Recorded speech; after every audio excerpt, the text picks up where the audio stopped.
पर नौजवानों को एक होना होगा, नौजवानों को एक साथ आगे आना होगा और नौजवानों को ये तय करना होगा कि ऐसे झूठों लोगों की सरकार, ऐसे मक्कार, ऐसे बेईमान लोगों की सरकार, ऐसे भ्रष्टाचारियों की सरकार को उखाड़ने के लिए अब हर नौजवान कंधे पर सरकार आई है। जब से उत्तर प्रदेश में इन लोगों की सरकार आई तब से ये पता लगा कि जात धर्मों के सहारा लेकर कैसे नौजवानों और छात्रों को बांटा जाए। नौकरी कहाँ देने जा रही है? अब तो दिहाड़ी मजदूर बना रही है। दिन भर मजदूर करके शाम को तनख्वाह मांगने वाला, जिनके पास इंक्रीमेंट ना हो, हर साल गिड़गिड़ाने वाला।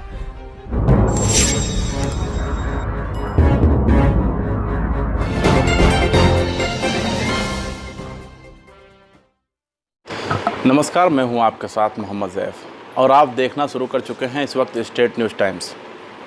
कोई ना कोई ख़ास मेहमान होता है, लेकिन आज जो मेरे साथ ख़ास मेहमान हैं उनके बारे में मैं आपको बताना चाहूँगा कि कई सालों से राजनीति करते नज़र आ रहे हैं और बेबाकी से बोलते भी नज़र आ रहे हैं। सरकार किसी की भी हो, उसके ख़िलाफ़ भी बोलने में इनको डर नहीं लगता है। तो उनके बारे में मैं बताने से पहले बता दूं आपको कि आज उनका जन्मदिन है और वो हमारे साथ मौजूद हैं दिग्विजय सिंह, जो छात्र सभा से प्रदेश अध्यक्ष हैं। सबसे पहले तो आपको जन्मदिन की बधाई। बहुत बहुत धन्यवाद। क्या देना चाहेंगे संदेश अपने जन्मदिन के मौके पर? देखिए, जन्मदिन पे इतना ही कहना चाहूँगा कि अपने समाजवादी साथी, जो नौजवान साथी हैं, देखिए वक्त बहुत ख़राब चल रहा है, परिस्थितियाँ बहुत ख़राब हैं। देश ऐसे मुहाने पर आकर खड़ा हुआ है जहाँ बेरोजगारी अब चरम पर है, भूखमरी आने जा रही है और ऐसी तानाशाह सरकार है जो हर किसी की आवाज़ दबाना चाहती है, हर किसी का गला दबाना चाहती है और अगर कोई सड़कों पर आवाज़ उठाने निकल गया है तो उसका सर फोड़ना चाहती है, उसके टांगे तोड़ना चाहती है, उनका हाथ तोड़ना चाहती है। तो अब लड़ाई बड़ी है और इस बड़ी लड़ाई में समाजवादी पार्टी के राष्ट्रीय अध्यक्ष आदरणीय अखिलेश यादव जी के आह्वान पर नौजवानों को एक होना होगा, नौजवानों को एक साथ आगे आना होगा और नौजवानों को ये तय करना होगा कि ऐसे झूठों लोगों की सरकार, ऐसे मक्कार, ऐसे बेईमान लोगों की सरकार, ऐसे भ्रष्टाचारियों की सरकार को उखाड़ने के लिए अब हर नौजवान कंधे से कंधा मिला ले। देश दुनिया में जब जब क्रांति आई है तब तब नौजवान और छात्र एक साथ निकले हैं और एक लड़ाई के साथ निकले हैं, एक मशाल, एक क्रांति के साथ निकले हैं और जब भी निकले हैं तब तब सत्ताधीशों की सत्ता चली गई है। 38 साल के हो चुके हैं आप, 38 साल के, लेकिन जिस तरीके से पीछे देखने को मिलता था राजनीतिक या मुद्दा, कोई भी मुद्दा हो, इतना जेन्युइन नहीं था, ज़मीन पे नहीं इतना मुद्दा दिखाई देता था। लेकिन इस वक्त लगातार जब आप 38 साल के पहलू में पहुँचे हुए हैं और लाइव जैसे वीडियो देखने को मिल रहे हैं हत्याओं के, तो इस पर आप क्या कहना चाहेंगे? देखिए, हम लोगों ने जब राजनीति शुरू की थी तो हम लोगों ने सोचा था कि आने वाला समय बेहतर होगा और वो 2012 से लेकर 2017 तक हमने महसूस भी किया। लेकिन जब से योगी सरकार आई है, जब से उत्तर प्रदेश में इन लोगों की सरकार आई तब से ये पता लगा कि जात धर्मों के सहारा लेकर कैसे नौजवानों और छात्रों को बांटा जाता है, कैसे दलित परिवार का नौजवान जब अपने घर से इंटरव्यू के लिए निकलता है तो सिर्फ जाति मानसिकता से उसे मारा पीटा जाता है, किस तरह से धर्म के नाम पर नौजवानों की मॉब लिंचिंग कर दी जाती है, किस तरह से इस नफरत की तरफ नौजवानों को ढकेला जा रहा है। ये देश को बनाने वाले नौजवान हैं, ये वो नौजवान हैं जिन्हें देश का निर्माण करना है। रोहित वेमुला जैसे अगर नौजवानों को किसी एक विचारधारा को, एक किसी सोच की ज़बरदस्ती मानने के लिए अगर आत्महत्या पर मजबूर होना पड़ा तो ये देश अब बहुत गर्त में जाएगा।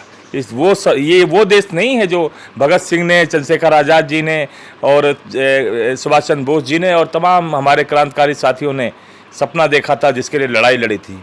ये देश वो नहीं है जो आज है।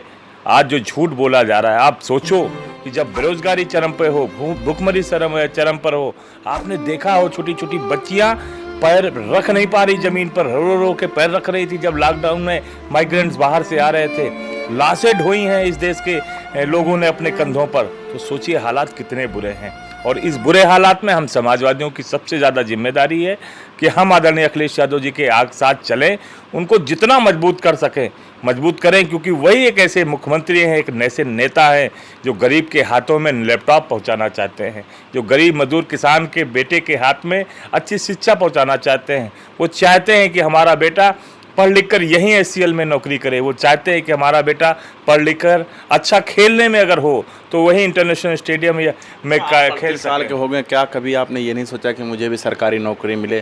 क्या ज़रूरत है राजनीति की, हमें सरकारी नौकरी मिल जाए, हम सही से अपने घर में सुरक्षित घर में महसूस करें? तो कभी आपने ऐसा? मैं नेताजी का एक किस्सा सुनाना चाहूँगा। तो मुझे नेताजी से जब हमारी मुलाकात हुई तो बात सरकारी नौकरी की हो रही थी।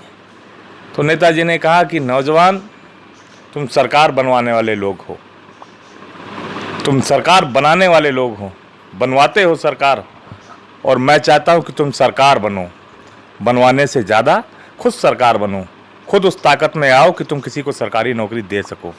तो अगर हमारे नेता आदरणीय अखिलेश यादव जी और हमारे परम पूज्य आदरणीय नेता माननीय मुलायम सिंह यादव जी अगर हमें ये सपना देते हैं तो मुझे सरकारी नौकरी का ख्याल नहीं आता। देखिए, जिम्मेदारी ज़्यादा है।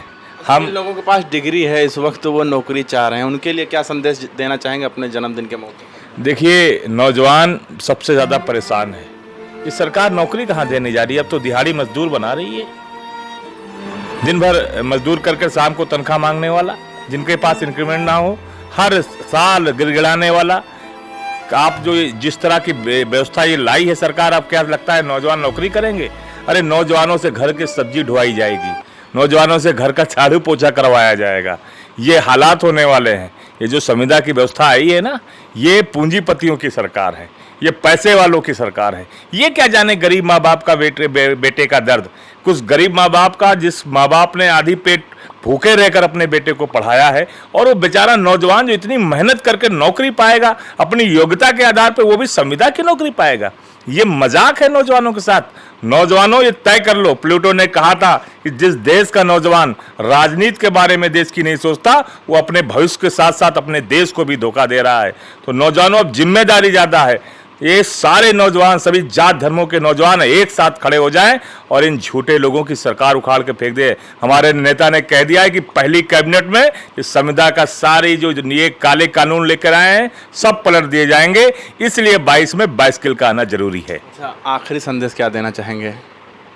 संदेश यही है कि देश में प्यार एकता से बढ़े। हम लोग भगत सिंह को पढ़ने वाले लोग हैं, मानने वाले लोग हैं। भगत सिंह 1920 में घूम घूम कर हिंदू मुस्लिम एकता की बातें किया करते थे, नुक्कड़ नाटक किया करते थे, आपस में प्यार बढ़ाने की बातें किया करते थे। ये देश एकता अखंडता का देश है, ये डाइवर्सिटी का देश है, यहाँ विविधता में एकता है। यहाँ देश के नाम पर हिंदू मुसलमान एक साथ कंधे से कंधा मिलाकर खड़ा हो जाता है। ये वही देश है जब महेंद्र सिंह धोनी छक्का मारता है तो रहीम और राम एक साथ खड़े होकर ताली बजाते हैं और अपने देश का झंडा लहराते हैं। इस देश को बांटने वालों से बचिए। इस देश को आगे तभी ले जाया जा सकता है जब इस देश का हिंदुस्तानी होकर सोचा जाए, जब इस देश का वासी होकर सोचा जाए, जब आप किसी दल एक ऐसे राजनीतिक सोच के साथ चलेंगे जो इस देश में एक ही लोगों को रखना चाहता है, तो ये देश आगे नहीं जा सकता। मैं सभी नौजवानों से कहूँगा कि खूब पढ़ाई करिए, खूब आगे बढ़िए और खूब तैयारी करिए, खूब ताकत से अपनी जो कुछ आपकी जिम्मेदारी है, अपने माँ बाप का सपना पूरा करिए, अपने गांव गली गांव तहसील जिले का नाम रोशन करिए। जो कुछ कर सकते हैं बेहतर से करिए। हम विश्वास दिलाते हैं आदरणीय अखिलेश यादव जी की तरफ से कि आदरणीय अखिलेश यादव जी की अगर 22 में हमारी सरकार आप जब बना कर देंगे तो आपको लगेगा कि ये उत्तर प्रदेश की समाजवादी पार्टी की सरकार, इस उत्तर प्रदेश की आदरणीय अखिलेश यादव जी की सरकार नौजवानों की सरकार है, जो नौजवानों के भविष्य के जो सोचते हैं, जो भविष्य चाहते हैं, उस भविष्य को मुकम्मल करने की, उसे साबित करने का जो है सही समय और सही सरकार आ गई है। उस सरकार अगर आप बनाना चाहते हैं तो आदरणीय अखिलेश यादव जी का साथ दें। बिल्कुल, हमारे साथ ये थे दिग्विजय सिंह, जो बेबाकी से हर सवाल का जवाब देते हुए नज़र आ रहे थे। लेकिन आज उनसे सवाल जो है राजनीतिक कोई हमने नहीं पूछा है, सिर्फ़ और सिर्फ उनके जन्मदिन के मौके पर ही हमने एक संदेश लिया है उनसे।